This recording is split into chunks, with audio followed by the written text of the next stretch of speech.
11월 4일 정치부에 시작합니다. 대장동 의혹의 핵심 인물인 화천대유 대주주 김만배 씨와 남욱 변호사가 구속됐습니다.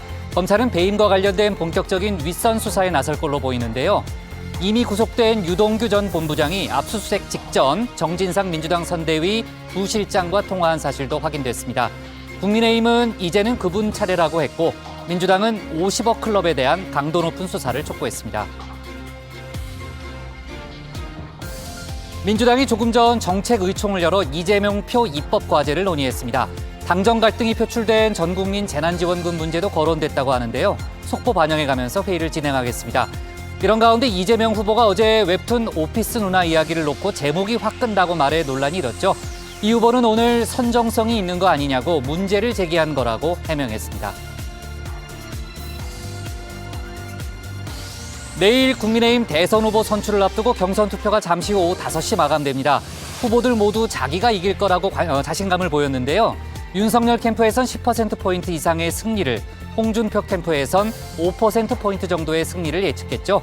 경선 과열로 내일 이후가 더 문제라는 시각도 많은데 이준석 대표는 흩어지면 우린 각계격파 당할 거라고 했습니다. 오늘 준비한 소식 많습니다. 들어가서 본격적으로 정치부의 문을 열겠습니다.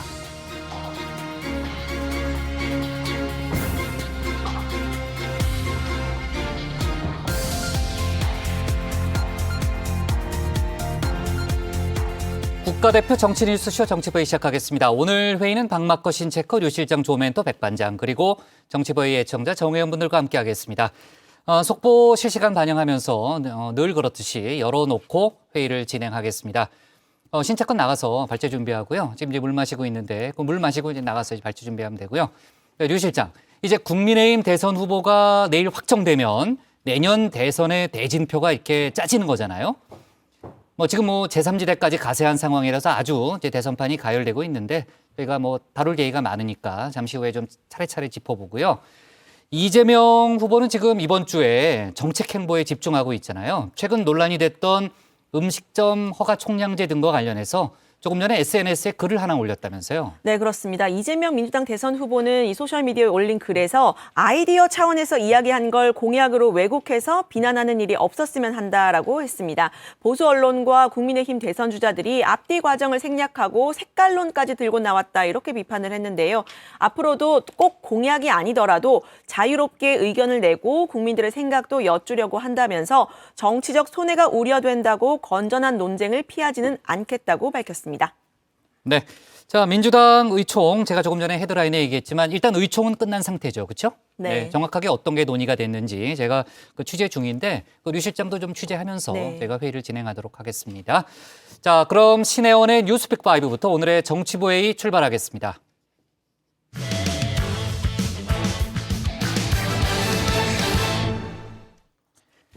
대장동 의혹의 핵심 인물이죠. 화천대유 대주주 김만배 씨와 천화동인 4호 소유주 남욱 변호사에 대해서 오늘 새벽 구속영장이 발부됐습니다. 법원은 배임 등 범죄 혐의가 소명되고 증거를 인멸할 염려가 있다고 판단했죠. 수사는 이제 윗선으로 확대될 전망입니다. 그리고 위드 코로나 나흘째 오늘도 2,000명대 확진자가 나왔는데 앞으로 2주간 수능 특별 방역이 실시됩니다. 관련 내용을 신체커가 정리했습니다. 네, JTBC의 가장 빠른 저녁 종합 뉴스, 맞춤형 뉴스 큐레이션 뉴스픽 5입니다. 자, 오늘 준비한 픽은요. 김만배 남욱 구속, 윗선은, 그리고 곧 5,000명, 트럼프 어게인, 24시 군 휴대폰, 마지막은 쓰러진 채 끌려다녔다입니다. 자, 먼저 대장동 의혹 관련 수사 속보부터 살펴보겠습니다. 김만배 남욱 구속, 윗선은입니다. 오늘 3시간 반 넘게 심사 받으셨는데 이제 제가 너무 모르는 부분들이 많이 제시가 됐고 그 과정들이 그래서 향후에 그 어떤 수사나 아니면은 재판 과정에서 충분히 그 설명될 거라고 생각합니다. 오늘 소명은 충분히 하셨다고 생각하십니까? 네, 충분히 설명. 오늘 2시간 넘게 심사 받으셨는데 어떤 점 위주로 소명하셨습니까? 정민용 변호사한테 35억 왜 주신 거예요? 네, 대장동 의혹의 핵심 인물 화천대유의 대주주인 김만배 씨와 천화동인 4호 실소유주 남욱 변호사가 오늘 새벽 구속됐습니다.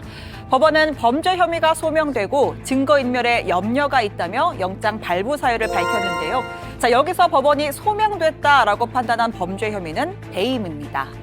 이 소설로 치면 갈등 구조가 아주 복잡한 추리 소설쯤 될 것 같습니다. 대장동 잔혹사 다시 한번 간단히 정리해 보겠습니다.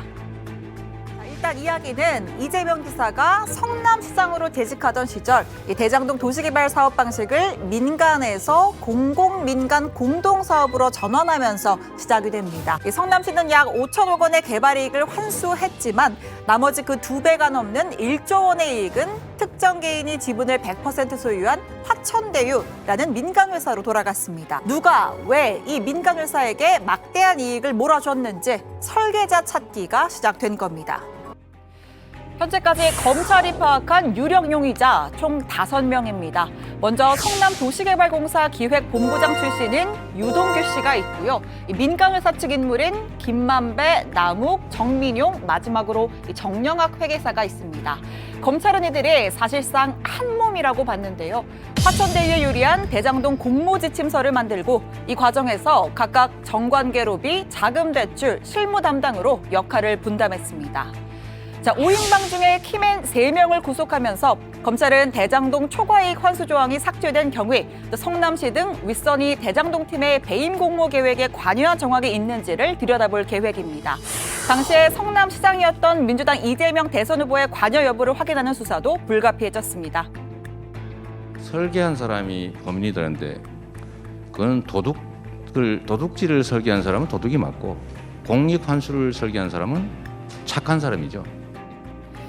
이런 가운데 구속된 유동규 전 본부장이 검찰의 압수수색 직전 이재명 후보의 최측근인 정진상 민주당 선대위 비서실 부실장과 약 2시간가량 통화한 사실이 확인됐습니다. 이 후보는 지난 국정감사에서 압수수색 당시의 유 전 본부장의 상황을 이렇게 전해들었다라고 말한 바가 있죠. 충성을 다했어요, 유동규는. 충성을 다한 게 아니라 배신한 거죠. 제가 들은 바로는 작년부터 이혼 문제 때문에 집안이 너무 문제가 있다고 그래서 아마 그 체포당할 당시에 압수수색 당시에 자살한다고 약을 먹었다고 해요. 그래서 뭐 침대에 들어 누워 있었다 뭐 이런 보도가 있던데.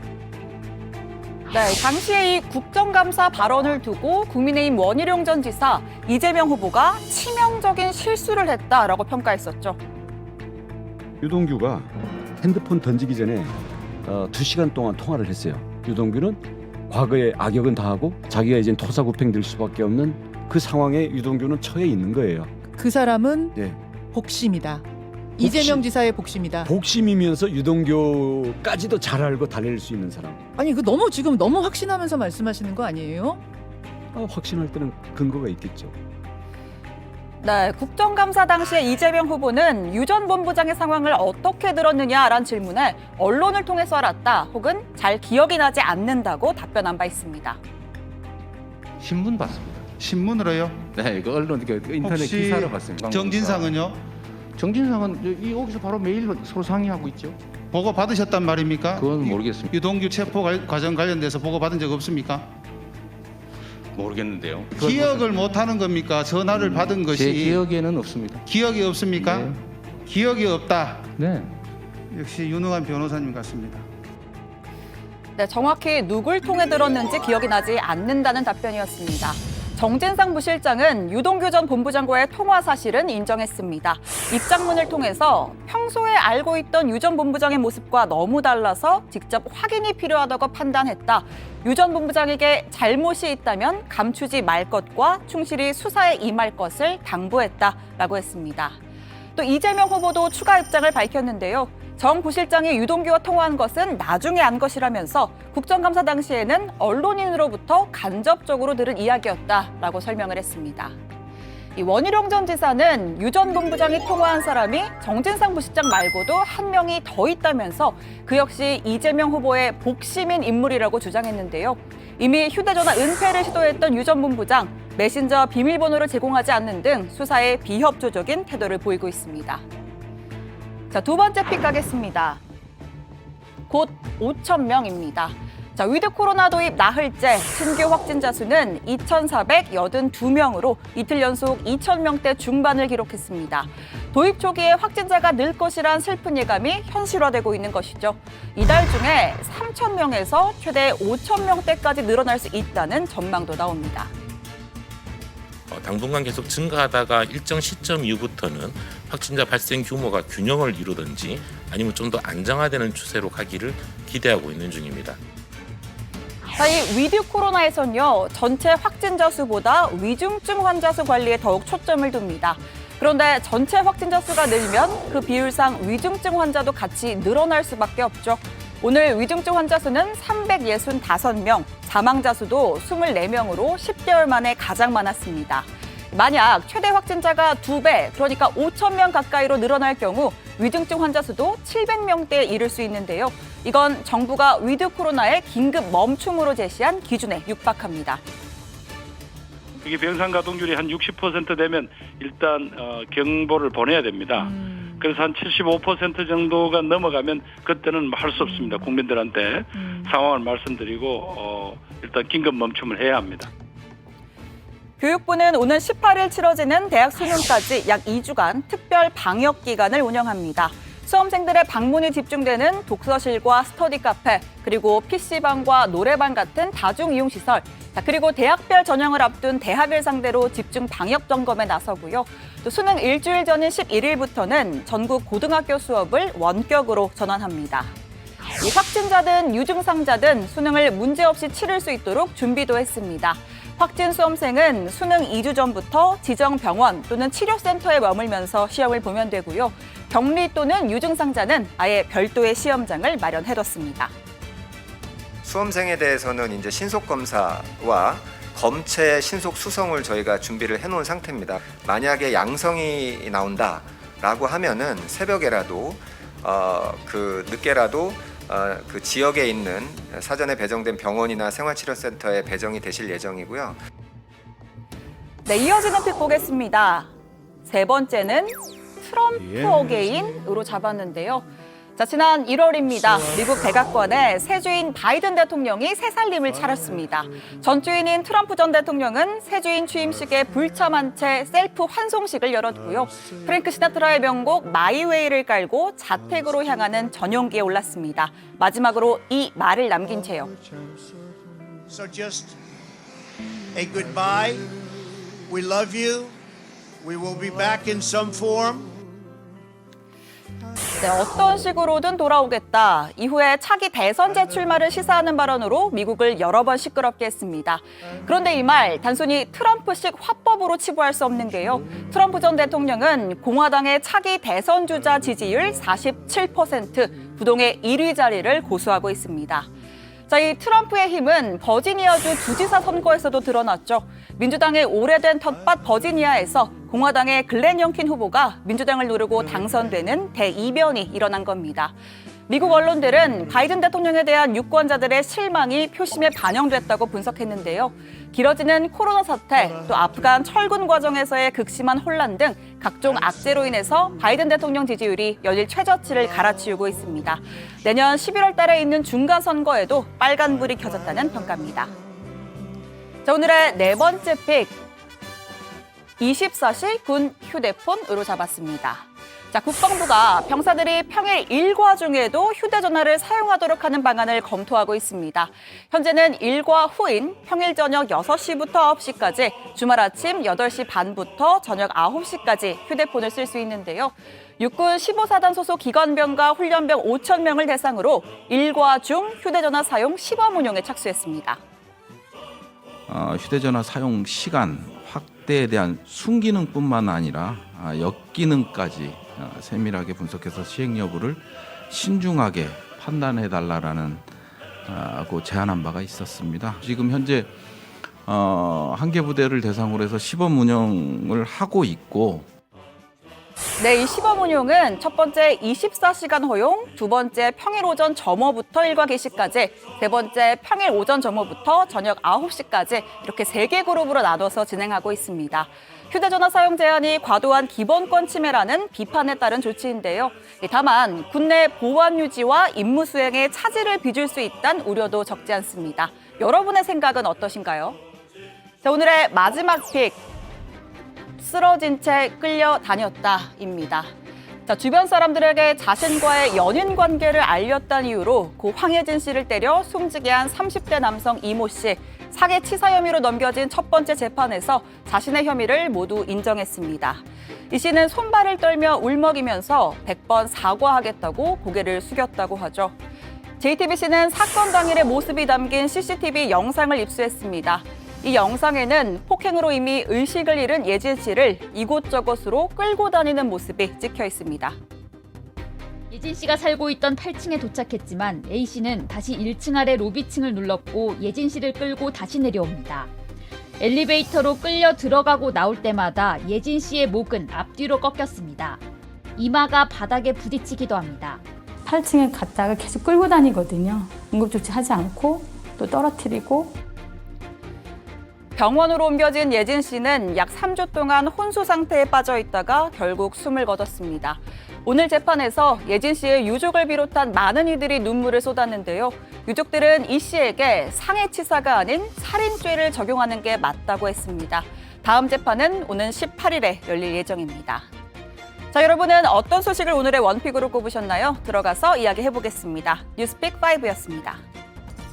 네, 미국 대선은 이제 버지니아주 선거가 매우 중요한데 저도 이제 특파원할 때 거기서 살았는데 버지니아주에서요. 근데 지금 이제 분위기로 봐서는요, 트럼프 전 대통령이 다음 대선에 도전할 가능성이 매우 높아 보이네요. 네, 자, 좋습니다. 어제 대장동 의혹과 관련해서요, 총 3사람이 영장 실질심사를 받았습니다. 화천대유 대주주 김만배 씨는 지난번에 이제 첫 번째 구속영장은 기각이 됐는데 이번에 발부가 됐고요. 또 남욱 변호사도 이제 결국 구속이 됐죠. 반면 성남도시개발공사의 실무자 역할을 맡았던 정민용 변호사의 구속영장은 기각됐는데 류 실장, 이렇게 운명이 갈린 이유는 뭡니까? 네, 일단 사실 이 세 사람이 받는 혐의는 거의 유사합니다. 배임 혐의와 뇌물 혐의 등인데요. 다만 누가 주도자 역할을 했느냐에 대한 판단이 갈립니다. 법원은 각 인물들이 역할을 나눠서 조직적으로 배임 행위를 벌였지만 김 씨와 남 변호사가 주도자 역할을 했고 정 변호사의 경우에는 범행을 주도하기보다는 지시에 따라 이행했다라고 판단한 것으로 보입니다. 법원은 구속된 두 사람에 대해서 범죄 혐의가 소명되고 증거 인멸의 염려가 있다라고 했습니다. 앞으로의 수사는 그러면 어떻게 진행되는 거예요, 조멘토? 네, 일단 주요 인물들의 신병을 확보한 만큼 성남시를 비롯한 윗선 개입 여부 또 정관계 로비 혹사가 속도를 낼 걸로 보입니다. 사업 당시 성남시장이었던 이재명 후보는 대장동 사업 관련 공문에 여러 차례 서명을 했고 성남도시개발공사의 이익을 확정한 공모 지침서를 보고받았다는 의혹도 불거진 상태죠. 또 수사 초기 천화동인 5호 소유주 정영학 회계사가 제출한 녹취록에는 김만배 씨가 성남시의회에 수십억 원대 로비를 한 정황이 담긴 것으로 알려졌습니다. 아울러 곽상도 의원 아들 곽모 씨가 화천대유로부터 받은 퇴직금 50억 원의 대가성이 있는지도 규명을 해야 합니다. 네, 오늘 민주당도 이제 50억 클럽에 대한 본격적인 수사, 좀 더 강도 높은 수사가 필요하다는 그런 논평을 냈죠. 자, 고발사주 의혹과 관련해서는요, 어제 이제 국민의힘 김웅 의원이 소환 조사를 받았잖아요. 여전히 이제 기억이 나지 않는다고 했던 모양이더라고요. 네, 김 의원 어제 피의자 신분을 11시간 반가량 조사를 받았는데요. 공수처는 김 의원과 제보자 조성은 씨의 통화 녹취록을 중심으로 해서 고발장 작성과 전달 과정에 공모자 또는 배우가 있었는지를 집중 추궁했습니다. 공모 대상자로 지목된 손준성 검사 그리고 김웅 의원 모두 관련 의혹을 전면 부인하고 있는 상황입니다. 조사를 마치고 나온 그 김 의원의 이야기를 직접 들어보시죠. 상당히 뭐 악마의 편집이 좀 있었구나라는 좀 느낌이 들었었고. 녹취록 말고 공식에서 다른 뭐 증거 자료나 이런 것들 제시하면서 혹시 신문하지 않았는지. 거의 신문 기사들이 없고 뭐 다른 것들 그러니까 뭐 전화 뭐 했던 거 문자들 그런 것들에 대해서 이제 설명을 좀 해달라. 이건 무슨 문자냐. 뭐 그래서 그런 부분들 좀 설명을 했고요. 일단은 저거 그냥 손준성 보낸 그거 하나인 것 같아요. 김 의원은 녹취록 전문이 공개되면 어떤 취지에서 그런 얘기가 오갔는지 따라서 고발 사주가 얼마나 허무맹랑한 것인지 상식을 가진 분은 이해할 것이라고도 했습니다. 그러면서도 최초 제보자는 기억나지 않는다는 입장을 고수했습니다. 네, 공수처는 지난 9월 김 의원의 자택과 사무실을 압수수색했는데 당시에는 유의미한 물증을 확보하지 못한 것으로 전해집니다. 또 이틀 전에 손준성 검사에 대해서도 13시간에 걸쳐서 조사를 했는데 손준성 보냄 이 문구가 조작이 아니라는 것 외에 결정적 단서를 제시하지 못한 것으로 전해졌죠. 공수처는 손준성, 김웅 두 사람 조사 결과를 토대로 재소환 여부 그리고 구속영장 재청구 여부를 검토할 것으로 보입니다. 자, 관련해서 오늘 민주당에서는 양치기 김웅의 말은 믿을 국민이 없다. 공수처가 수사에 더욱 속도를 내야 한다는 입장을 밝혔습니다. 그러나 양치기 김웅 의원의 말을 믿을 국민은 어디에도 없습니다. 국민과 진실을 외면한 채 시간 끌면서 윤석열만 지키면 된다는 이 삐뚤어진 수뇌보 이제 중단하기 바랍니다. 공수처는 손준성 검사, 김웅 의원에 이어 당시 미래통합당 법률자문위원장이었던 정점식 의원도 즉각 소환 조사해서 진실 규명에 속도를 내기 바랍니다. 네, 윤호중 원내대표가 이제 양치기 김웅이라고 표현을 했지만 일단 민주당은 기억이 안 난다는 거는 너무 뻔뻔하다 뭐 이런 공세를 좀 이어가고 있고요. 조금 전에 이제 정점식 의원 얘기가 나왔는데 소환되지 않을까요? 아무래도 이제 절차상 아무래도 좀 확인을 하려면요. 이제 관련된 속보도 저희가 좀 챙겨보도록 하고요. 신체커가 고른 오늘의 원픽은 뭡니까? 네, 대장동 수사 속보로 잡겠습니다. 대장동 이후 김만배 남욱 구속, 윗선 수사 불가피입니다.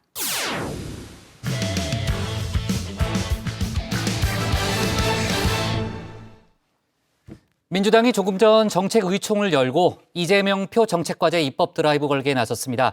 제1과제는 부동산 개발 이익 환수제였는데요. 당정 갈등이 노출됐던 전국민 재난지원금 논의도 있었다고 합니다. 관련 내용을 국회 상황실에서 짚어봅니다. 네, 민주당 선대위 출범 오늘로 3일차죠. 이재명 후보 아마 이 대한민국에서 가장 바쁜 사람 중에 한 명일 듯합니다. 어제 만화의 날을 맞아서 웹툰 작가들을 만났는데요. 본인의 핵심 공약이죠. 기본소득이 이 문화예술인들에게 절실하다라고 했습니다. 창작 활동으로 생계를 하기가 쉽지가 않다면서 모두를 행복하게 하는 공적인 기능을 인정해야 한다라고도 했는데요. 이 후보는 이 태블릿에다가 이렇게 직접 웹툰을 그려보기도 하고요. 또 캐리커처를 선물 받고 기념 촬영도 했습니다.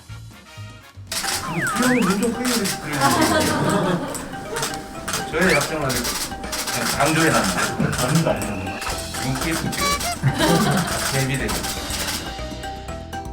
네, 그런데 이 자리에서 논란이 빚어졌습니다. 작품들을 둘러보다가요, 이 오피스 누나라는 웹툰 앞에 멈춰선 겁니다.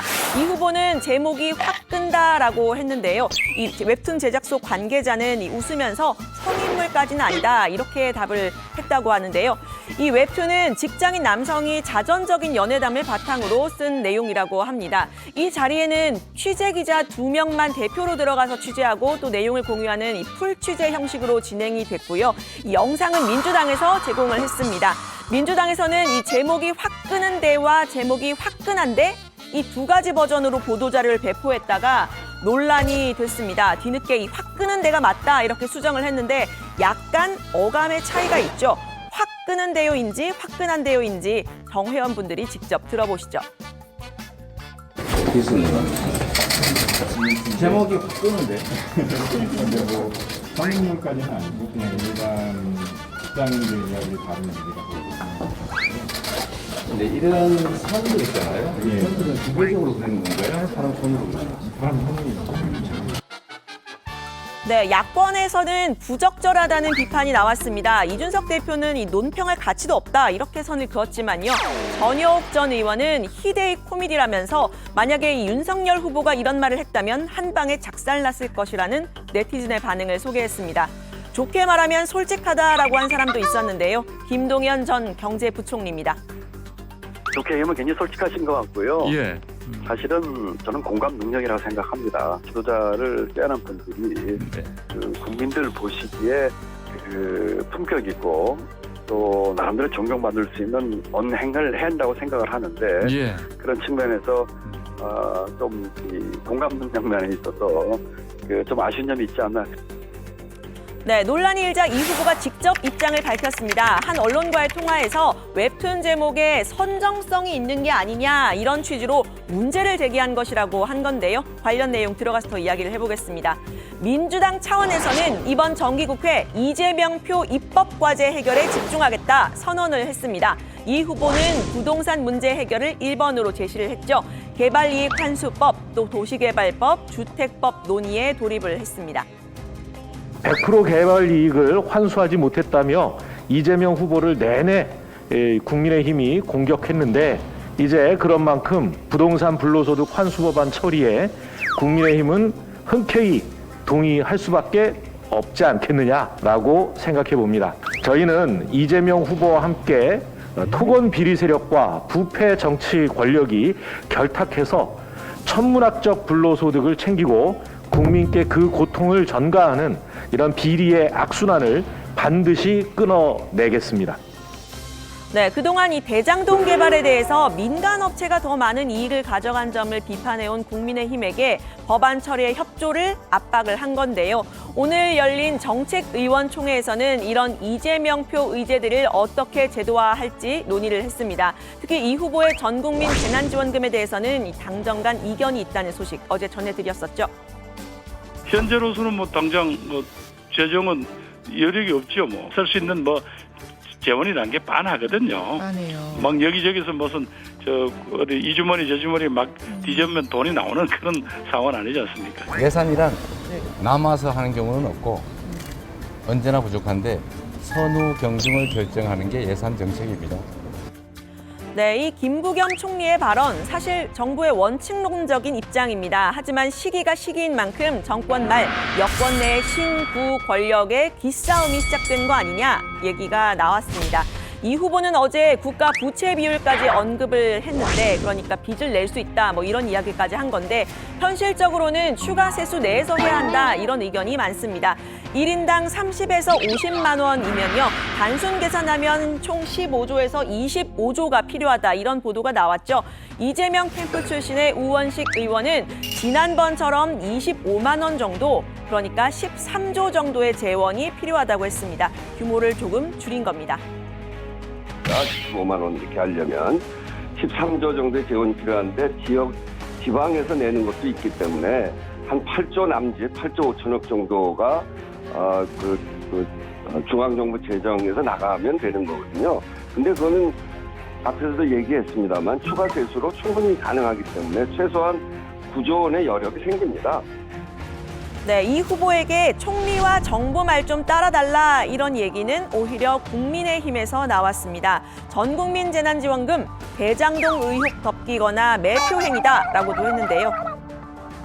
지금 주저앉아갖고 일어나지 못하는 소상공인이나 이 자영업자들이 지금 피눈물 흘리면 얼마나 많습니까? 저 같은 정부, 같은 정당에서 있는 이 이재명 후보는 이 총리, 정부 입장을 좀 따라줘서 국민들에게 조금 좀 편안한 선거를 갈 수 있게 해야지. 네, 최근 이재명 정부를 강조하고 있는 이 후보, 문재인 정부와 차별화를 하려는 거냐 이런 의문이 나왔었죠. 꼭 그런 건 아닌 듯합니다.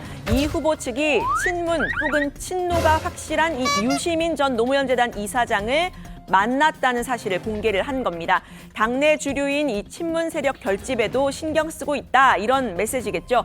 두 사람은 유튜브 알릴레오 녹화를 했다고 하는데요. 정치 얘기는 안 하고 책 얘기만 했다고 합니다. 어떤 책이냐면요. 경기도 성남을 배경으로 이 70년대 도시 빈민의 삶을 다룬 윤흥길 작가의 9켤레의 구두로 남은 사내라는 책입니다. 도시 개발에서 소외된 철거민이 주인공인데요. 유 전 이사장은 이 캠프 합류설에는 선을 그었었지만 앞서 이 후보에 대한 호감은 여러 차례 드러낸 적이 있습니다. 정치인으로서 이재명을 보면 진짜 무수저예요. 저는 친노라고 봐요. 어떤 점이냐면 정치인으로서 실현하고자 하는 소망으로 보면 되게 비슷한 점이 많다고 느꼈어요. 저는 서민들의 애환을 되게 잘 이해하는 그런 정치인이 아닌가? 네, 국민의힘에서는 이 대장동 의혹을 고리로 이 후보에 대한 공세를 이어가고 있죠. 현안 질의를 위한 국토위를 열자라는 제안을 했는데 결과적으로는 파행이 됐습니다. 바로 어제 얘기인데요. 다정회에서 몇 번 전해드린 적이 있죠. 이 양의 탈을 쓴 강아지. 개똥이 인형이 또 등장하면서입니다. 송석준 의원은 이 개똥이의 사연을 들어봐달라고 했지만 민주당 의원들은 개소리 들을 필요 없다라고 했습니다. 직접 보시죠. 대통령 좀 갖고 오세요.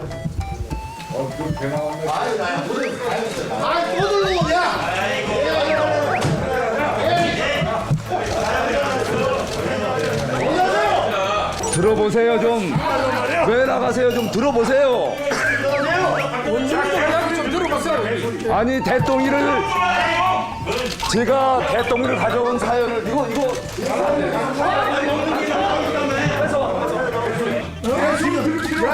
국민의 소리가 왜 계속해요? 왜 대통령이 이 자리에 왔는지 한번 들어봐요. 대통령은 원래 양도구역이라 해서 이 대장동 사태가 양의 탈을 쓰고 다시 말해서 공공개발이라는 탈을 쓰고 사실상 민간 개발을 하면서 막대한 1조 원에 가까운 특혜 이익을 준 아주 대형 비리 사건 아니겠습니까? 그런데 바로 같은 동네 또 같은 또 이재명 시장이 직접 결제한 이런 어떤 행위로 인해서 백현동 또 이런 특혜 비리 사태가 또 불거지고 있는 겁니다. 그동안 국감 때 고생한 대통령이 실언회를 잠깐 드리고 온 거예요. 위원장님 강력하게 민주당 우리 의원님들께 좀 경고 좀 해주세요. 어떻게 국민들이 보는 앞에서 우리 저 동료 의원의 그 반려동물을 뺏어갑니까? 네, 이 여야의 공방은 대장동 의혹에만 국한된 건 아닙니다. 어제 있었던 이른바 3차 송이 대첩, 송영길, 이준석 대표와의 토론에서는요. 고발 사조 의혹, 또 전국민 재난지원금을 놓고도 뜨거운 공방이 있었는데요. 이 뜨거운 토론을 정리를 하면서 사회자가 재미있는 질문을 던졌습니다. 좀 토론의 분위기를 좀 누그러뜨리려고 한 것 같은데 만약에 내가 상대당의 대표라면 뭘 하겠느냐라는 질문이었습니다. 두 대표 모두 군기를 잡겠다고 했는데요. 누구 군기를 잡겠다는 것인지 한번 들어보시죠. 나는 일단 김기현 원내대표를 군기를 딱 잡아서 좀 말을 듣게 해야 될 것 같아요. 이게 당 대표를 완전히 뭐 원내대표가 무시를 하고 제대로 뭐 당 대표 합의에도 집행이 안 되고 화가 나 죽겠어요. 그래서 이재명 후보 군기 잡아야죠.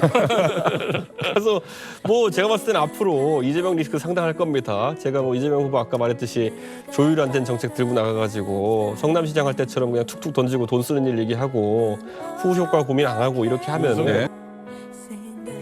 네, 송영길, 이준석 대표의 세 번째 송이 대첩. 지난 두 차례 토론 때보다는 훨씬 더 뜨거웠습니다. 대선이 다가오고 있다는 뜻이겠죠. 민주당은 방금 전 정책의총을 마치고요. 이번 정기국회는 이재명표 민생국회를 만들겠다라고 밝혔는데 앞으로의 국회 상황 또 본격 대선 행보에 나선 이재명 후보 소식까지 다정회에서 쭉 전해드립니다. 오늘 발제 이렇게 정리합니다. 이재명 확 끄는데 발언 논란. 민주당 이재명표 입법과제 드라이브. 네, 민주당이 오늘 오후 2시에 정책의총을 열었죠. 조금 전 끝났습니다. 아까 이제 유 실장이 열심히 취재를 했는데 신작가 어떤 얘기들이 오갔다고 하나요? 네, 오늘 민주당 의원총회에서는 대장동 방지법에 대한 논의가 주로 이루어졌습니다. 구체적으로는 초과 개발이익 환수법, 도시개발법, 주택법 등인데요. 부동산 개발 초과 이익을 환수한다는 큰 틀의 어젠다를 설정하기 위한 자리였습니다. 해당 법안을 발의한 국토위 소속 진성준 의원에게 직접 법안 내용 들어보시죠.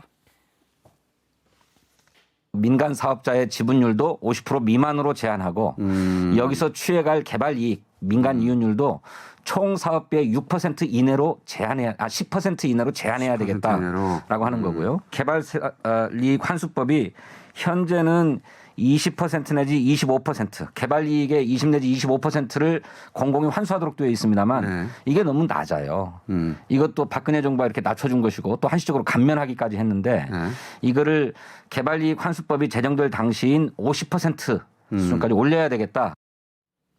네, 오후 한 3시 반쯤 그러니까 1시간 반 만에 의원총회가 마무리됐습니다. 11일에 첫 번째 본회의가 열릴 가능성이 높고요. 곽상도 의원 사직권 처리와 감사원장 채택권 등 약 50여 개 정도 법안 처리가 예상된다고 했습니다.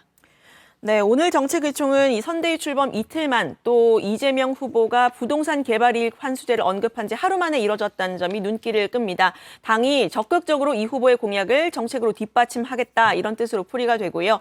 이 후보가 제안한 전국민 재난지원금에 대한 논의도 일부 이루어졌다고 합니다. 신현영 원내대변인은 이 의총이 끝나고 나서 구체적인 논의가 메인 이슈는 아니었고 앞으로 고민해 나가야 한다는 공감대는 있었다라고 이야기를 했고요. 그 김부겸 총리의 여력이 없다. 후보가 이 발언에 대해서는 반대라고 이해하고 있지 않다라고도 했습니다. 앞서 당내에서는 조금 다른 의견들이 나왔는데요. 박용진 의원은 한 라디오 프로그램에 출연을 해서 재난지원금은 재난지원금답게 피해 보상에 집중하는 것이 맞다고 본다라고 말을 하기도 했습니다. 다만 이 당정 간 이견에 대해서는 우리가 공산당도 아니고 정책적인 논쟁과 논의는 민주정당 안에서 당정청 사이에서 늘 있어야 된다고 본다고 말하기도 했습니다. 네, 민주당은 당장 이번 정기국회 때 입법 드라이브를 펼 분위기인데 사실 이제 의석수를 볼 때 민주당이 하겠다고 하면 사실 막을 방법은 없죠. 다만 이제 대선을 앞두고 있기 때문에 이제 국민의당과의 어떤 협조 이 부분도 상당히 이제 민주당이 중요하게 생각하는 것 같은데 국민의힘 쪽에서는 이런 법안들에 대해서 어떤 입장이에요? 뭐 아직 구체적인 수준으로 뭐 나오진 않았는데 민주당에서는 국민의힘이 그동안 대장동 개발에서 개발이익 환수를 왜 더 못했냐고 공세를 펴온 만큼 법안 처리에 협조를 해줘야 한다고 이렇게 압박을 하고 있습니다. 대선 주자인 유승민 전 의원은 일부 찬성한 면이 있다면서도 정책적인 방향은 본인과 완전히 다르다고 선을 그었는데요. 직접 들어보시죠. 왜냐하면요. 그 개발이익 환수나 분양가 상한이나 분양원가 공개 같은 거 이런 거는 저도 일정 부분 찬성하는 부분이 있습니다. 다만 그게 지금 집값하고 전월세가 이렇게 오른 데 대한 해법이냐 전혀 아니라고 봅니다. 이재명 후보의 그 부동산 해법은 실패한 문재인 정부의 부동산 정책을 오히려 답습하고 강화하는 거 아니냐 그런 생각에서 정책적으로는 저하고 성장이든 부동산이든 굉장히 좀 이렇게 극과 극에 있다 말씀을 드리고 싶네요. 네. 자, 아까 이제 오피스 누나 이야기 관련 논란 이재명 후보가 직접 오늘 이제 해명을 했죠. 그러니까 선정성 문제를 제기한 것이다 이렇게 해명을 했지만 지금 야권에서는 계속해서 문제를 제기하고 있는 상황이죠. 조멘토. 네, 그렇습니다. 웹툰 오피스 누나의 제목을 보고 확 끈다고 말을 한 건데요. 이 자리에는 웹툰 작가들이 영상 촬영을 하지 않았으면 좋겠다라고 해서 영상 취재 기자는 없었고 팬 기자라고 부르는 취재 기자 2명만 들어갔습니다. 확 끈다, 화끈하다. 두 기자가 받아 적은 내용이 서로 달라서 혼선을 빚기도 했는데요. 민주당은 확 끈다가 맞다는 내용의 보도자료를 발표했습니다. 현장 영상 역시 당에서만 촬영을 해서 공유를 했는데 해당 발언이 빠져 있어서 또 다른 논란이 이어졌습니다. 국내인 논평 한번 들어보시죠. 역량 있는 우리 웹툰 작가들과의 간담회라는 좋은 취지의 행사에서 어떻게 맥락도 없이 성인지 감수성 제로인 발언을 한단 말입니까? 뒤늦게 민주당은 현장 영상에서 해당 발언 부분을 삭제한 채로 공유했다지만 국민들 뇌리에서도 화끈한 발언이 삭제될 수 있을지는 의문입니다. 민주당은 영상을 삭제한 건 아니고 처음부터 촬영이 되지 않았다는 취지로 해명하기도 했습니다. 네. 자, 뭐 그 관련해서 이제 웹툰 독자들이 뭐 작품에 대한 명예훼손 전반적으로 지금 정치권에서 이제 논란이 일고 있는 데 대해서 성명서를 제출했다 그런 속보도 좀 있는데요. 아무튼 관련된 논란 좀 이어지고 있는 그런 분위기네요. 국민의힘에서는 이제 산업부 등이 관건 선거를 하고 있다. 고발 조치를 하겠다고 그랬다면서요. 네, 사실 어제 뉴스픽에서도 전한 내용입니다. 네. 국민의힘 김기현 원내대표가 대선 공약 발굴을 지시한 것으로 알려진 산업부 1차관에 이어서 여성가족부에서도 대선 공약 개발을 논의했다는 의혹이 제기가 됐다라고 했고요. 문재인 정부를 향해서 대놓고 관건 선거를 자행하고 있다. 이참에 출세해보려는 일부 몰상식한 공직자들이 특정 정파나 정당을 위해서 관건 선거를 획책하고 있다. 이렇게 맹비난했습니다. 산업부와 여가부의 선거 개입 관련자들에 대해서는 지휘 고하를 막론하고 모두 고발 조치하겠다고 했습니다. 네, 국민의힘 대선 주자 원희룡 전 지사의 부인 강윤영 씨가 이제 이재명 후보에 대한 여러 가지 이제 발언을 했죠. 소시오패스 발언도 하고 또 로봇계 논란에 대해서는 인성 문제도 거론을 했는데 민주당에서 강한 비판이 많이 나왔다면서요? 그렇습니다. 이재명 캠프 출신의 전용기 의원인데요. 원 전 지사 부부를 향해서 막말마저 공동 명의를 하는 참부부라는 제목의 글을 썼습니다. 이들 부부가 합창하듯 내뱉는 막말을 보면서 부부 마타도어 다니라는 비판도 있다면서 국민들은 이 부부의 발언이 금도를 넘어섰다. 무리하고 치졸하다고 보고 있다고 비판을 했습니다. 원 전 지사는 이 아내의 발언은 공적인 발언이었다면서 다시 한번 부인 강 씨를 옹호했습니다. 네, 좋습니다. 오늘 발제 이렇게 상황시 제목 잡도록 하겠습니다. 이재명 확 끄는데 발언 논란, 민주당 이재명표 입법과제 드라이브로 제목을 잡겠습니다.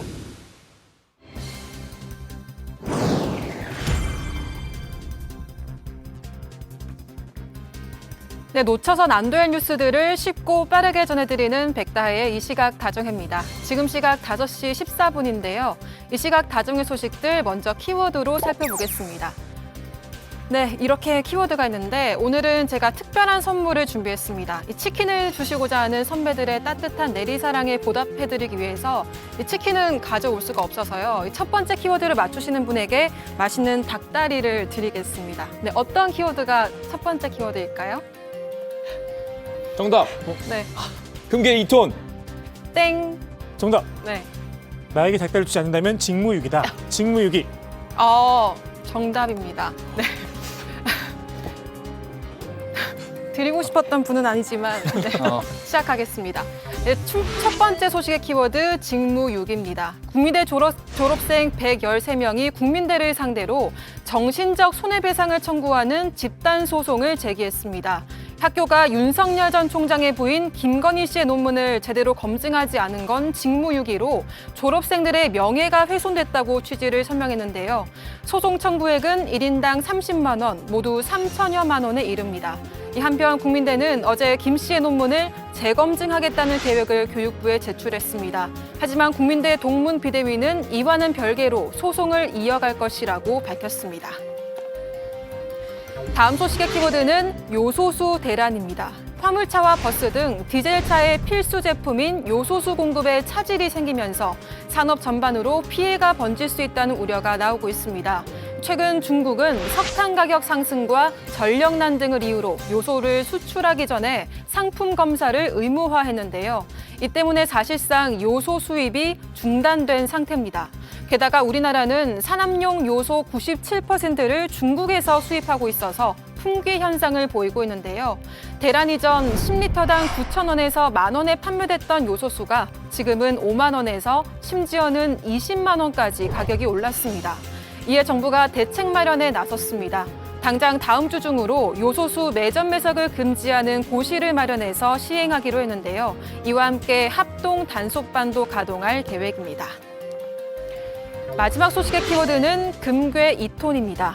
사진 한 장을 보겠습니다. 네, 이곳은 전북 익산에 있는 옛 일본인 농장 건물인데요. 1914년 일제강점기에 쌀을 공출하기 위해 세운 창고입니다. 농업 수탈의 역사를 전하는 건물로 평가받아서 국가 등록 문화재로 지정됐습니다. 그런데 지난 3월부터 이 농장 사무실과 관련한 소문이 하나 퍼졌습니다. 금괴 2톤이 묻혀 있고 농장주 손자가 금괴 소유권을 주장하면서 발굴을 시도하고 있다는 건데요. 이래 두고 광복회는 일본인 재산을 찾아서 국가에 귀속시키는 사업의 하나로 이 금괴 매장설의 실체를 확인해 왔습니다. 최근 농장 사무실 바닥이 파헤쳐진 사실이 드러났다고 밝혔는데요. 그러면서 도굴 여부에 대한 수사와 문화재청 조사도 의뢰할 계획이라고 알렸습니다. 이를 두고 익산시는 항일 독립기념관으로 활용하기 위한 복원 공사 과정에서 생긴 흔적이라며 도굴 흔적이라고 볼 수 없다고 밝혔습니다. 지금까지 이 시각 가정회 백다혜였습니다. 네, 백반장 속보 잘 챙겨서요. 이따 다시 한번 만나도록 하고요. 다음은 박준우 마커의 주민으로 가겠습니다.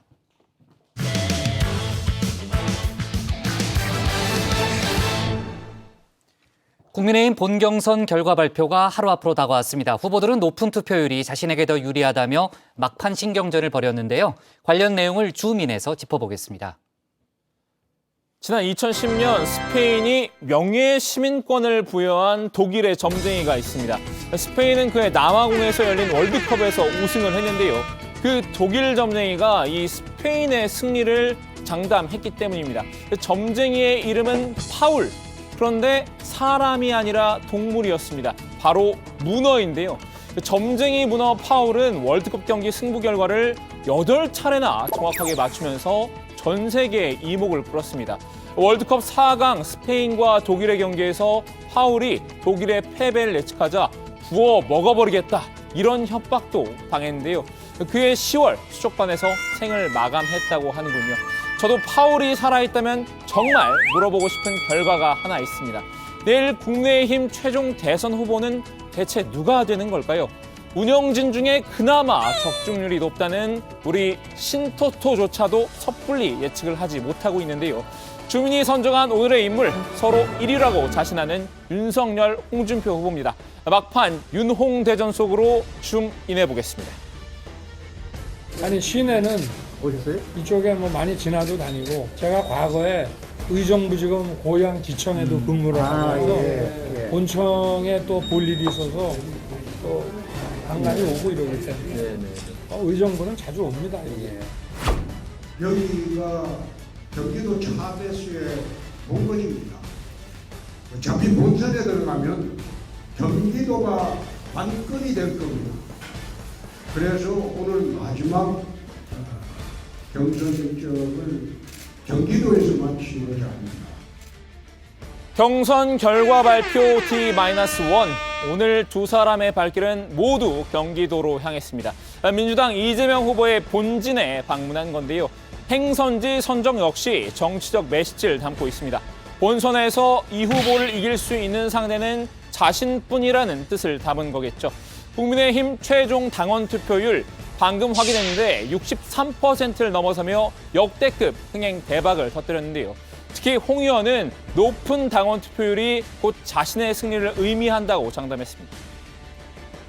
제가 예측을 경선 초기에 투표하기 직전에 그렇게 공개를 했습니다. 65%만 되면 내가 앞선 후보로 간다.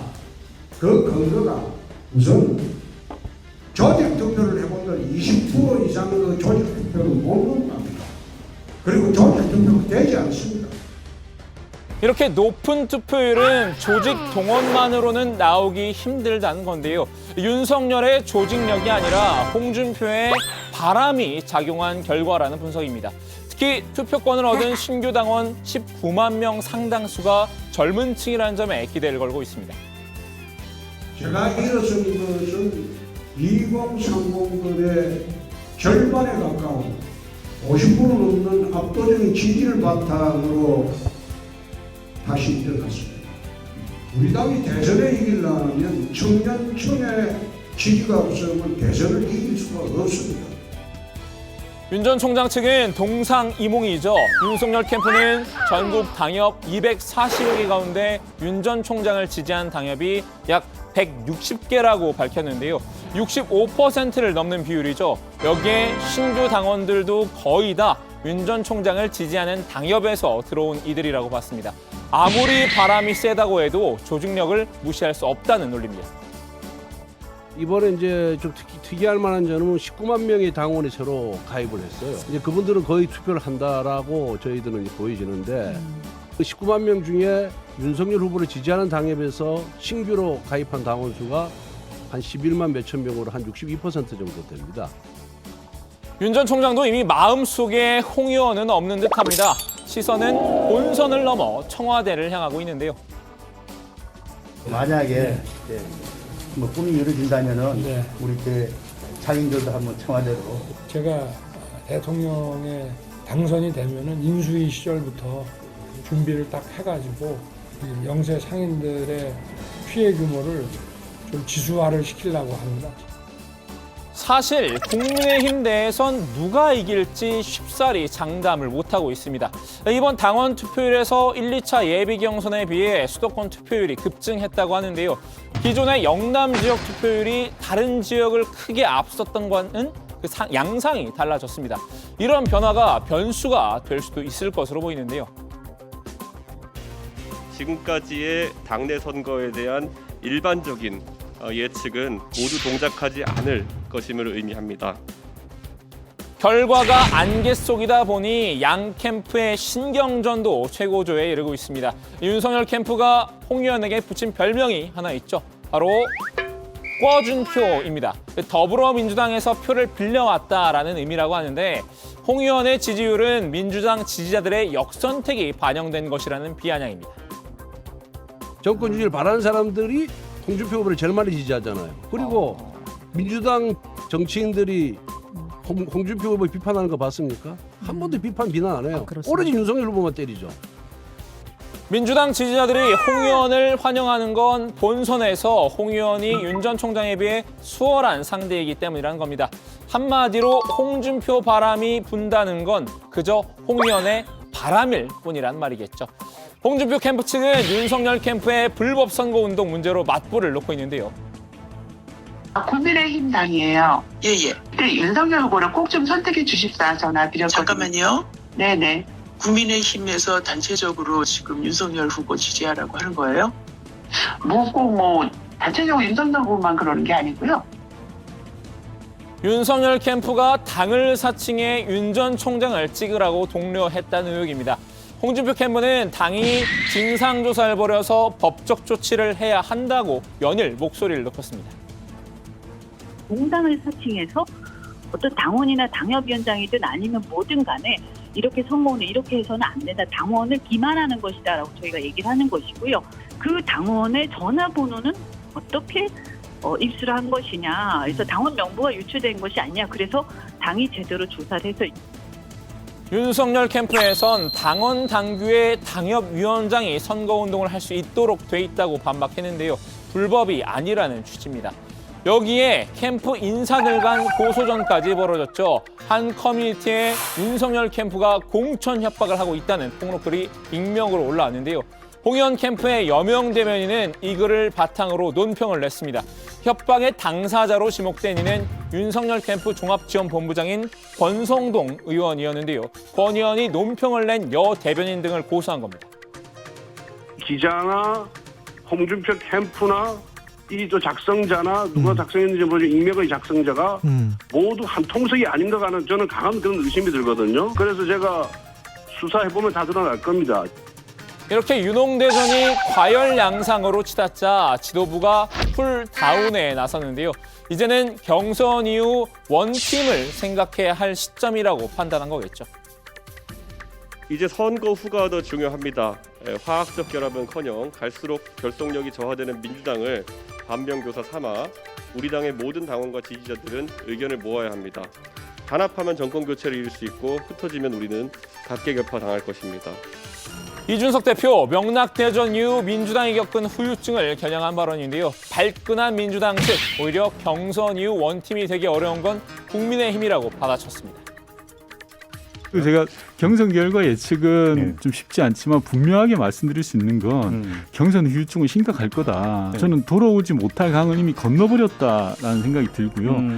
기계적인 결합은 뭐 어떻게든 뭐 이뤄낼 수 있는데 화학적 결합까지는 가능성이 전무하다라고 봅니다.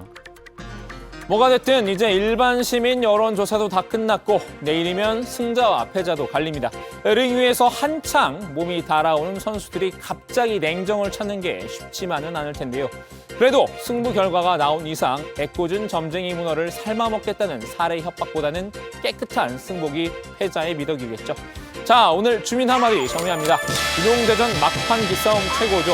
역대급 투표율의 최우승자는 네, 내일 여야 대선 대진표가 사실상 이제 확정이 되죠. 국민의힘 최종 후보 발표가 한 오후 3시쯤 이뤄질 걸로 저희가 전망하고 있는데요. 정치부회의에서 관련 속보 자세히 다루도록 하겠습니다. 자, 이제 본인이 1위라고 주장하는 이제 두 후보를 중심으로 이제 박마커가 발제를 했지만 선거라는 건 이제 뚜껑을 열어봐야 하는 거 아니겠습니까? 판이 바뀌고 있다고 주장하는 또 후보들이 있죠. 유승민, 원희룡 후보 얘기를 좀 해볼 텐데요. 일단 유승민 후보 같은 경우에 계속해서 이제 관련 발언을 좀 했잖아요. 오늘 같은 경우에는 윤석열 전 총장의 인성 문제를 거론했네요. 네, 그렇습니다. 유 전 의원은 오늘 오전 서울 여의도 국회에 설치된 대장동 특검 촉구 천막 농성장을 찾았는데요. 이 자리에서 윤 전 총장의 최근 행보와 관련해서 이야기를 꺼냈습니다. 그분 인성에 대해 논란적이 많다 이렇게 말문을 열었는데요. 한번 들어보시죠.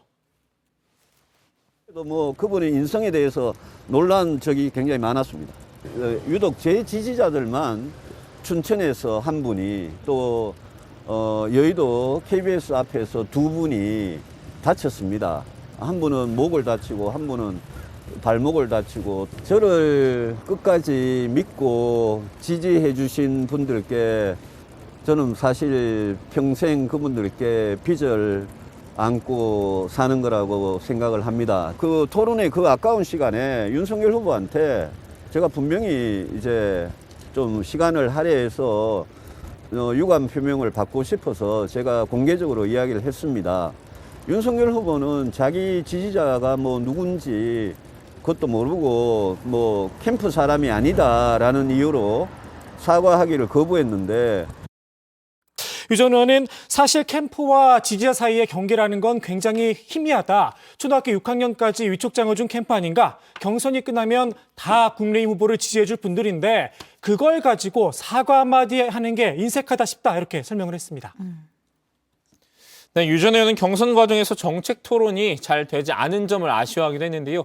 상대 후보의 준비 부족을 문제 삼았습니다. 정책 토론을 하려고 물어보면 상대방이 준비가 안 돼 있는 경우가 많았다. 윤석열 후보의 복지 정책을 물으면 전혀 답을 못하는 이야기가 많아서 정책 토론을 하고 싶어도 할 수가 없었다는 아쉬움이 있다고 적했습니다. 네, 아까 잠깐 나갔던 이제 윤석열 전 총장의 발언은 오늘 그 재래시장을 돌면서 했던 발언인데 저희가 뒤에 다시 한번 좀 얘기를 해볼 예정이고요.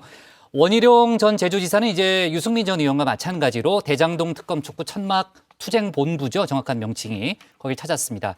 본인이 이제 대장동 일타 강사라는 컨셉을 얻었는데 그거를 계속 밀고 나가는 그런 분위기죠. 네, 그렇습니다. 대장동 이야기를 이제 계속 해나가겠다라고 이야기를 하고 있는데요. 원희룡 전 지사는 이 대장동 의혹을 전면 부각을 하면서 이 후보에게 맞설 경쟁력 있는 후보임을 강조하고 있습니다. 원 전 지사는 이 천막투쟁본부를 찾아서 이 후보는 대장동 비리 또 백현동 50m 옹병 아파트를 직접 결재했던 사람이라면서 원희룡을 전략적으로 선택해달라라고 말을 했는데요.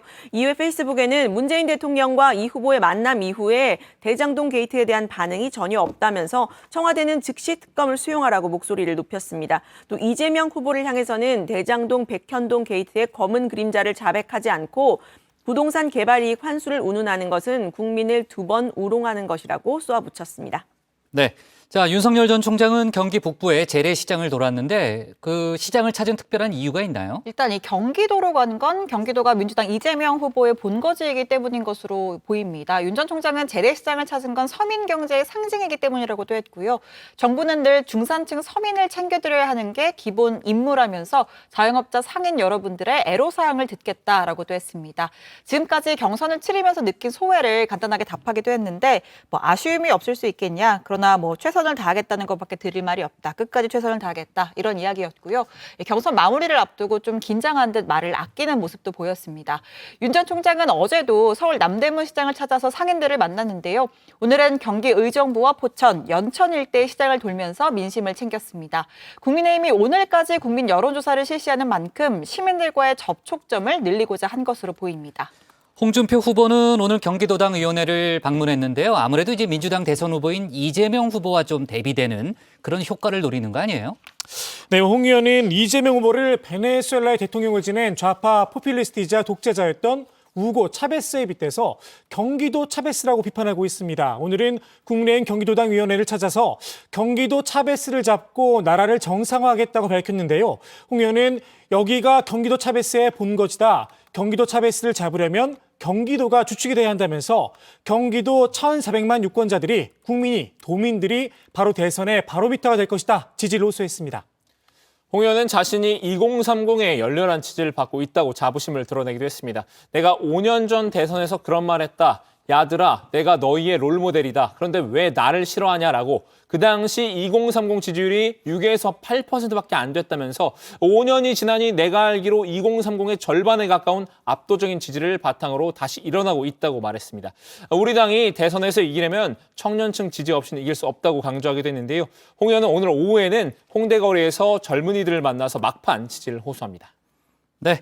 자, 4명의 후보 중에 내일 누가 최종적으로 웃게 될지 내일 정치부회의에서 자세히 다루도록 하겠습니다. 오늘 주민 제목 이렇게 정리합니다. 윤홍대전 막판 신경전 최고조 높은 투표율 내가 유리로 제목을 잡습니다. 다음은 조익신 멘토의 톡 쏘는 정치입니다.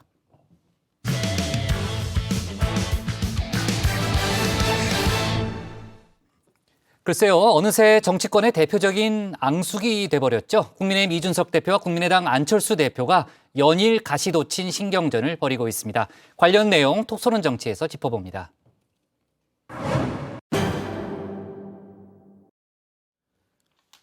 국민의힘과 국민의당 딱 한 끗 차이죠.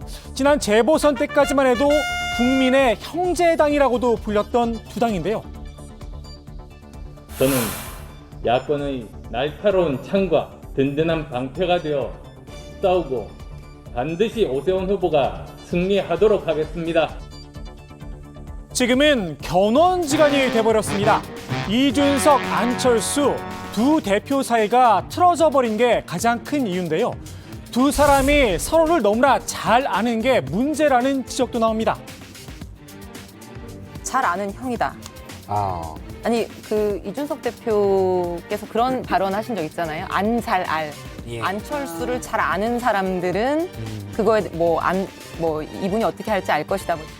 동네형. 동네형이다. 네. 원래 네. 동네형 앞에 뭐 수식어 없습니까? 동네형 앞에 수식어? 가깝지만 먼 가깝지만 동네형. 예, 서로 이제 티격태격하는. 이 대표에게 안 대표는 흔히 말하는 동네 형이라는 건데요. 보통 형이라는 말 앞에 수식어가 붙곤 하죠. 일단 친한 형은 아닌 듯합니다. 이 대표는 안 대표가 대선 출마를 선언하자 네 그럴 줄 알았다 쏘아 붙였죠. 동생의 도발에 동네 형도 가만히 있진 않았습니다. 아직도 정치 평론 같은 그 버릇을 버릇이 못하고 있는 것 같긴 합니다만 저는 신경을 쓰지 않는 것이요. 저는 제가 가진 에너지 모두를 쏟아부어서 우리나라 미래에 대한 생각만 하고 있어서요. 정치 평론가 수준이다. 이 대표를 슬쩍 뭉갠 겁니다. 이걸 듣고만 있을 이 대표가 아니죠. 즉각 반격에 나섰습니다.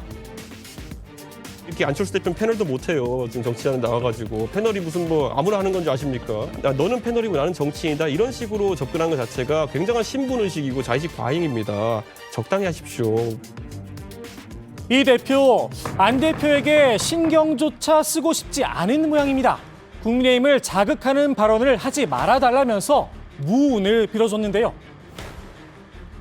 지금 국민의힘 후보 나온 사람 중에 장관 쓰겠다 뭐 이런 거는 자극하는 발언밖에 되지 않거든요. 근데 뭐 저는 뭐 안 대표께서 합리적으로 하실 거라 생각하시고 무운을 빕니다. 예, 그 무운을 빕니다 갖고 또 어느 기자가 잘못 해석을 해서 또 한자 한번 교육해야 되는 건 아니냐 이런 또 이야기도 나오고 그랬어요. 그런 건 뭐 선거 치르다 보면 있는 양념 같은 일이기 때문에. 기자가 뿌린 양념, 두 사람 사이가 워낙 좋지 않아서였을까요? 이 무운이라고 해석을 한 겁니다. 아무리 둘 사이가 틀어졌다고 해도 공개적으로 운이 없었으면 좋겠다고 빌진 않았겠죠. 명색이 제1야당의 대표인데 말입니다. 이 대표 대신에 안 대표와 접촉 금지령을 내렸습니다. 안 대표의 출마 선언으로 야권 단일화 문제가 화두로 떠올랐죠. 중간에서 거간꾼 행세를 하는 사람이 있다면 일벌 100개 하겠다 천명을 했습니다.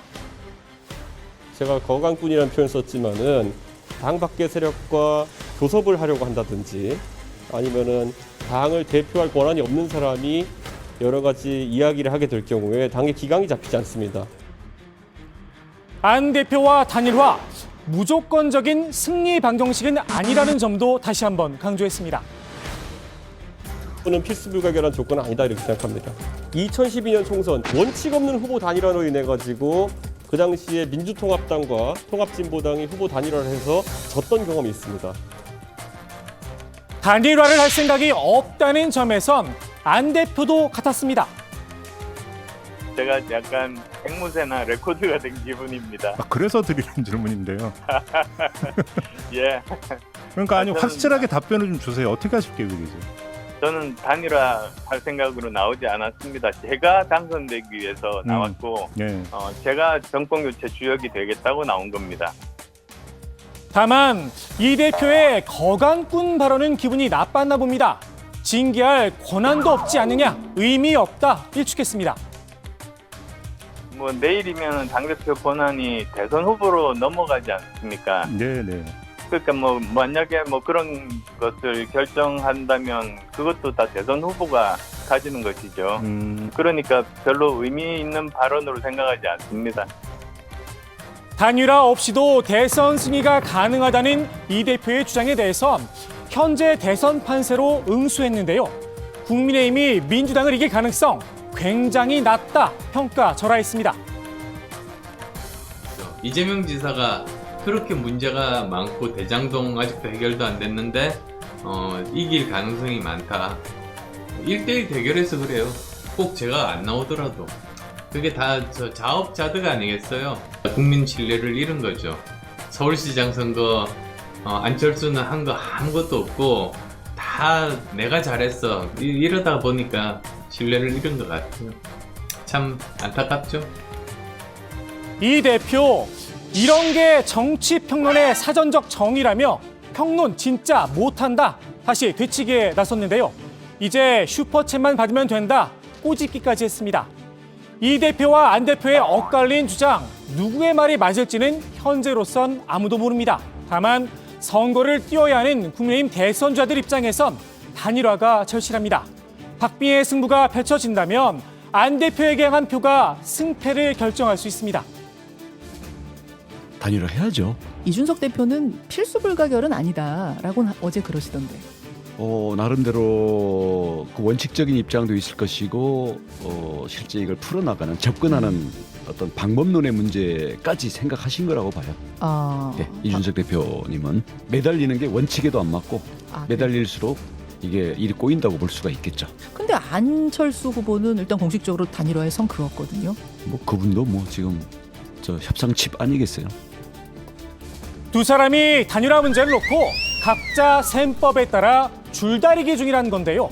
문득 오징어 게임의 이 장면이 떠오릅니다. 우선 제일 앞에 선 사람이 중요해. 그 사람은 상대편의 얼굴을 가장 가까이서 마주보는 사람이고 나머지 팀원들이 모두 그의 뒷모습을 보는 사람이니까 그 사람이 약해 보이거나 기가 꺾여 보이면은 그땐 이미 승부는 끝나버려. 두 사람의 기세 싸움 일단 막상막합니다. 그 다음 이 두 번째 전략이 가장 중요하죠. 모두는 뒷사람의 사타구니를 볼 수 있을 정도로 힘껏 터져. 그러면 웬만해서는 안 끌려가. 그렇게 10초만 버티면은 이상하다 왜 안 끌려오지 하고 상대편이 당황하라. 분명 자기네들이 더 쓸 거라고 믿었을 테니까. 그렇게 버티다 보면 상대편 호흡이 깨지는 순간이 분명히 올 거야. 국민의힘에 비해 세가 약한 국민의당. 안 대표가 몸을 뒤로 힘껏 젖히고 국민의힘의 호흡이 깨지는 순간을 기다리고 있는지도 모르겠습니다. 당장 내일 국민의힘의 대선 후보가 선출되면 더 이상 이 대표를 상대하지 않아도 됩니다. 반면 민주당에선 두 사람의 다툼을 조금 다르게 평가했습니다. 전략적이라기보단 어디까지나 감정적인 문제라는 겁니다.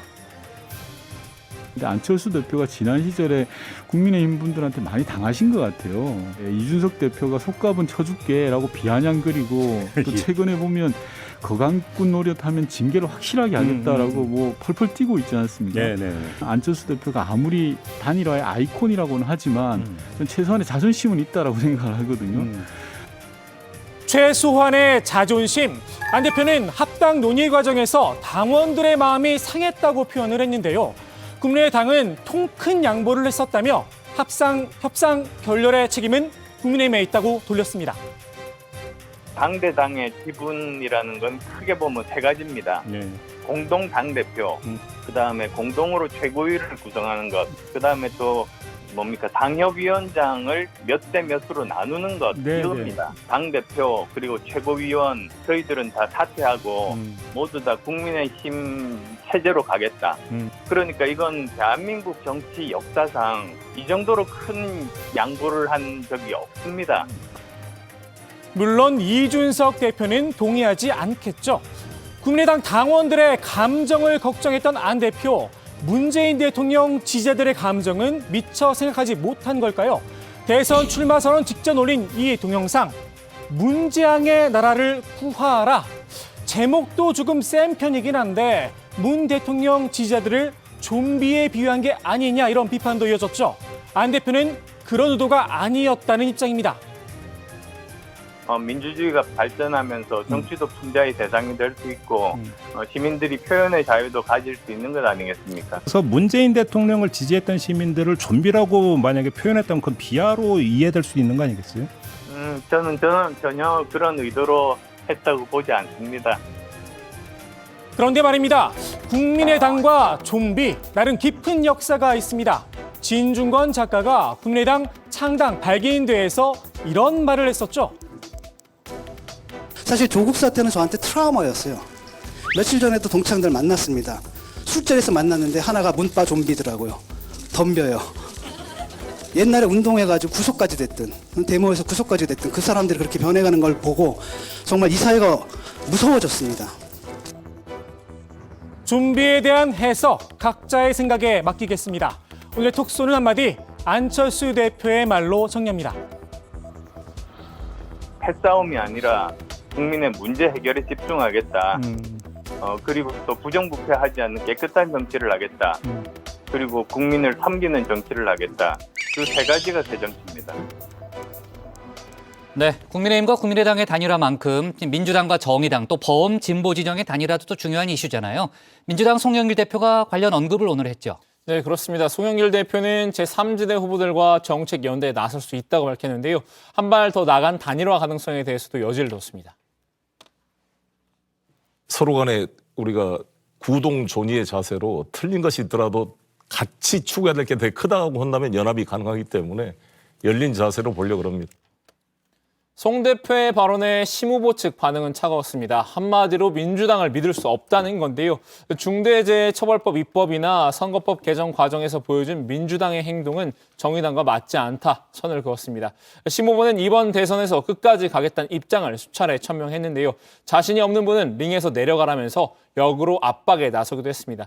대선 때마다 따라붙었던 사표 논란을 미연에 차단하려는 의도를 일으킵니다. 심상정 후보는 정부 여당을 향해서 상당히 강하게 날을 세우고 있죠. 네, 그렇습니다. 민주당과 문재인 정부를 향해서 가짜 진보, 부동산 무능 세력이라고 각을 세웠습니다. 오늘은 이재명 후보를 직접 겨냥했는데요.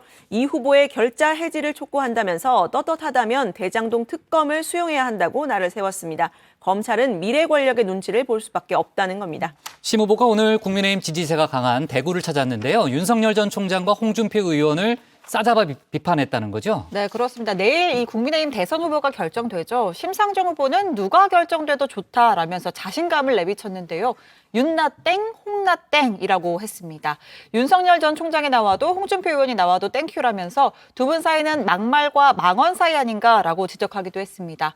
또 지난 34년 동안 권력을 번갈아준 양당 체제를 심판하고 새로운 미래를 선택해달라고 호소했습니다. 네.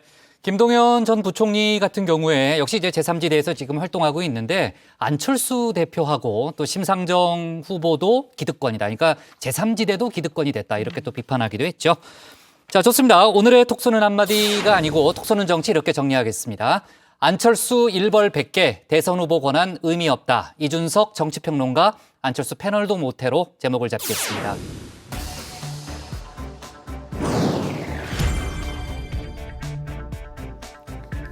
이 시각 다정회 백다혜입니다. 현재 시각 5시 48분인데요. 어떤 소식이 들어와 있는지 살펴보겠습니다. 네, 대장동 의혹을 수사 중인 검찰이 화천대유에서 고문료를 받은 서모 씨를 조사하고 있습니다. 서모 씨는 원유철 전 미래한국당 대표의 부인인데요. 검찰은 김만배 씨가 서 씨를 포함한 지인들을 직원 고문에 이름을 허위로 올려서 월급을 주는 방식으로 회사 돈을 빼돌린 것으로 보고 있습니다. 서 씨를 상대로 화천대유에 영입된 경위와 실제 근무를 했는지 그리고 고문료 규모 등을 추궁하는 것으로 전해졌습니다. 한편 아내인 서 씨와 함께 원유철 전 대표 또한 화천대유 고문단의 이름이 올라 있어서 수사 대상에 포함돼 있습니다. 다음 소식입니다. KT의 국회의원 불법 후원 의혹을 수사한 검찰이 조현모 KT 대표이사 등 관계자들을 재판에 넘겼습니다. 이들은 약 4억 3,800만 원의 비자금을 마련해서 국회의원 99명에게 불법 정치자금을 준 혐의를 받고 있습니다.